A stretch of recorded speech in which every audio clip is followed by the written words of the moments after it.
Los incas nos han dejado algunas de las construcciones más deslumbrantes del mundo. Sin embargo, la historia de este pueblo, que dominó por siglos gran parte de América del Sur, está teñida de leyendas y misterios. Vamos a conocer la epopeya de este pueblo que dominó una enorme región, empleando una herramienta fundamental: la organización. Empecemos por visitar la región andina. Recorramos sus costas desérticas, los altiplanos secos y fríos a más de 4.500 metros de altura y la imponente cordillera de los Andes. Aquí, en las alturas, es tan alto que escasea el oxígeno y resulta difícil respirar. No parece un buen lugar para vivir. No puedo respirar. Pero no se dejen engañar. En estas tierras se desarrollaron varios pueblos asombrosos, pero hay uno que se destacó entre todos ellos y se transformó en un gran imperio: el Imperio Inca. Los restos preincaicos más antiguos se han descubierto en la ciudad de Caral. Esta ciudad es hoy considerada la más antigua de América y una de las más antiguas del mundo. Existió 3.000 años antes de Cristo, casi al mismo tiempo que florecía Egipto a orillas del Nilo. ¿Recuerdan? Son muchos los pueblos que vivieron en estas regiones antes que los incas, entre ellos los nazcas, los mochicas o los tiahuanaco. La mayoría de ellos fueron grandes artesanos y orfebres. Algunos incluso dominaron el arte textil. Los nazcas son especialmente famosos gracias al descubrimiento de las líneas de Nazca, que se ven desde el espacio. ¡Wow! Las líneas de Nazca forman 30 enormes dibujos, entre los que se destacan el colibrí, la araña y el mono. Pero la pregunta es, ¿qué eran? ¿Las habrán hecho para comunicarse con extraterrestres? Algunos científicos dicen que era un calendario agrícola que los ayudaba a elegir el mejor momento para sembrar y cosechar. Bueno, ¿quién sabrá? El origen. Las leyendas sobre el origen de los incas han viajado de boca en boca durante cientos de años, atravesando guerras y conquistas para llegar hasta nosotros. Sí, han tenido que viajar de boca en boca y de generación en generación, ya que los incas no tenían un sistema de escritura. Para ellos, lo que valía era la palabra, y todo era comunicado exclusivamente a través del habla.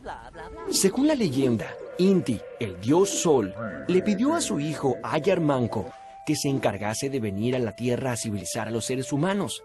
Tras la creación del mundo, Ayar Manco y su mujer, Mama Ocllo, se pusieron sus mejores ropas y surgieron de las profundidades del lago Titicaca con una barreta de oro en sus manos. El mandato de su padre indicaba que esa barreta les mostraría el lugar en donde fundar un gran imperio.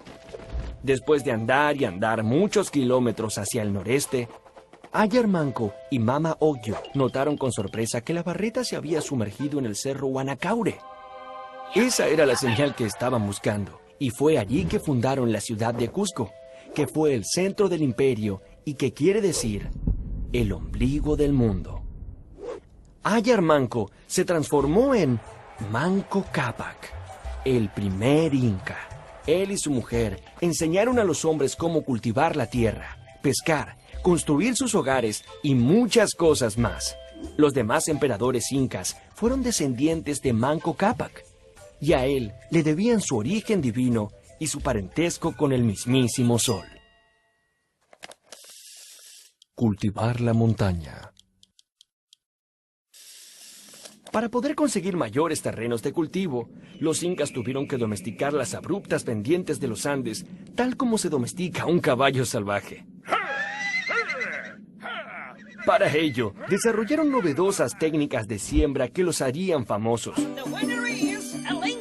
Bueno, no ganaron premios ni nada de eso, pero consiguieron algo mucho más importante: sus famosas terrazas de cultivo, llamadas andenes, sus acueductos y canales en las laderas de las montañas.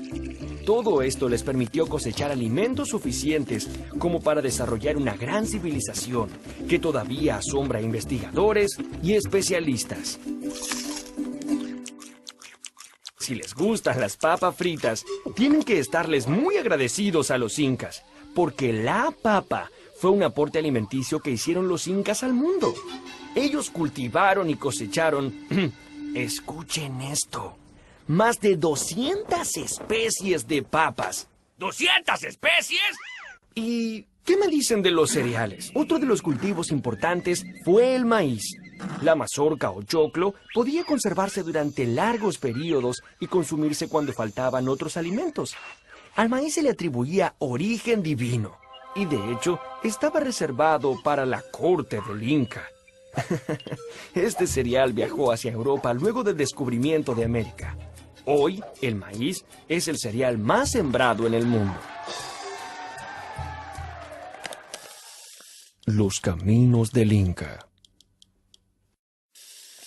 Gracias a sus grandes campañas militares y alianzas con poblaciones vecinas, el territorio dominado por los incas se extendía en 1438 desde la Amazonía de Colombia hasta el norte de Argentina y centro de Chile. Los incas llamaron a todo este territorio Tahuantinsuyo, que quiere decir el imperio de las 4 direcciones. Todo este imperio se administraba desde su capital, que estaba en el Cusco. Los incas eran muy buenos guerreros, pero también muy buenos negociadores. Por ejemplo, muchas veces, para evitar la guerra, los pueblos acosados les ofrecían sus reservas de alimentos, tejidos, e incluso mujeres. Los incas construyeron un poderoso ejército que tenía un gran secreto: la planificación, la disciplina y una elaborada estrategia. Esto les trajo innumerables victorias y en poco tiempo acumularon un gran territorio. Los incas eran muy organizados. Idearon un sistema para expandir su territorio sin perder el control de lo que sucedía en la región. Para ello, construyeron un perfecto sistema de caminos que recorría selvas, quebradas y montañas. El principal era el Camino Real, que unía las ciudades de Cusco y Quito y que tenía 2.400 kilómetros de largo. Eso es bastante. Estos caminos sirvieron para incentivar el comercio, pero sobre todo como un gran sistema de correo. Los caminos eran usados por los chasquis, que eran señores entrenados para correr. Ellos usaban los sistemas de postas para llevar mensajes memorizados de un pueblo a otro. Un mensaje podía recorrer hasta 200 kilómetros en un día. Por eso, quienes querían ser chasquis debían ser muy veloces y jóvenes, y no tenían problemas de sobrepeso, claro. Los quipus. Tanto poder y extensión territorial obligó a los incas a buscar una forma de controlar sus riquezas. Entonces, idearon un sistema matemático para administrar sus provincias: los quipus. Este fue el principal instrumento de contabilidad del imperio inca. Imaginen una serie de nudos agrupados. De un cordel más grueso penden varios más delgados y de diferentes medidas, grosores y colores. Cada una de esas cuerdas decía algo y guardaba información vital sobre cuentas y registros de los que dependía la correcta administración del imperio. Había personas especializadas en manejar estas cuerdas. Una de ellas era el quipu Camayoc, quien tenía a su cargo el control de las cuerdas de toda la región o suyo.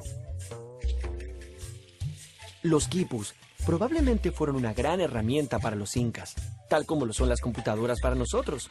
Sin embargo, nadie sabe a ciencia cierta cómo es que funcionaban. Mucha organización. Muy bien, mucho dominio, muchos cultivos, muchas riquezas. Pero, ¿había alguien capaz de organizar todo esto? Sí que había. De hecho, los incas tuvieron una gran organización administrativa y política. Y como cabeza de esa gran organización se encontraba el Inca. Todo lo que él decía era considerado como una ley suprema. Claro que también había reglas para él. Por ejemplo, bajo ningún punto de vista podía ser soltero. Debía tener, por lo menos, una esposa. Es más, podía tener más de una, a veces cientos de mujeres.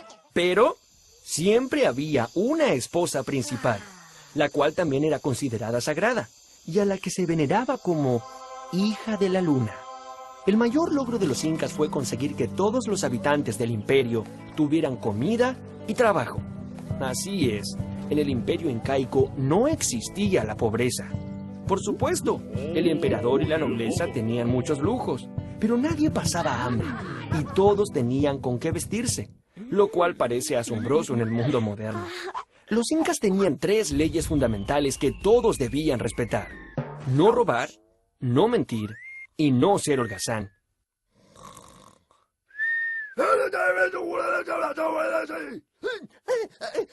El ayu, o sea, clan familiar, era la unidad básica de la sociedad incaica.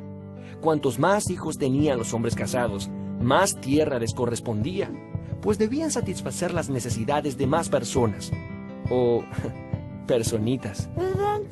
En el ayu, todo era trabajo comunitario. Uno para todos y todos para uno. Oigan, eso lo escuché en algún otro lugar. Arquitectura. La habilidad y la destreza de los albañiles incas fue impresionante. Sus técnicas asombran incluso a los ingenieros actuales. Los incas tomaban piedras enormes y las encajaban una encima de otra sin ningún tipo de cemento. Dije sin ningún tipo de cemento. Así está mejor. Tanta era la precisión que ni una hoja de papel podía pasar entre ellas. Un ejemplo de lo atrevidos que eran los constructores incas es la enigmática ciudadela de Machu Picchu, que está situada en un inaccesible pico rocoso a más de 2000 metros de altitud. Su construcción en un lugar tan difícil de acceder sigue siendo hoy día un gran misterio, ya que hay bloques de piedras que sobrepasan los 7 metros de altura y están dispuestos con una asombrosa exactitud. Las crónicas de la conquista. Soy la llama. Una historia no sería historia si no pudiera ser contada. Y ya que los incas no dejaron nada por escrito, todo lo que sabemos hoy proviene de unos relatos de unos señores que vivían durante la época de la conquista española. Los cronistas. Gracias, señora Llama. Ellos dejaron textos escritos y dibujos que muestran cómo eran las costumbres en este imperio recién conquistado. Las crónicas sobre los incas empezaron a escribirse a partir de 1532, cuando un ejército de españoles sedientos de oro y riquezas llegó al Perú al mando de Francisco Pizarro para conquistar la América del Sur. ¡Es por aquí! ¡Vamos! ¡Vamos por el oro! ¡Vamos! Hubo muchos cronistas. Uno de los más importantes fue Felipe Huamán Poma de Ayala. Este cronista decía que era hijo y nieto de caciques nobles muy cercanos al Inca. Lo increíble es que su libro de crónicas no fue descubierto hasta 1908. Estaba traspapelado junto a otros pergaminos almacenados en la biblioteca de Copenhague, en Dinamarca. Pero, ¿qué hacía allí a miles de kilómetros de distancia de Perú? Aún es un misterio. Es gracias a este volumen de 1179 páginas y una enorme cantidad de dibujos que hoy podemos conocer mejor las costumbres de esta asombrosa civilización, el Imperio de los Incas.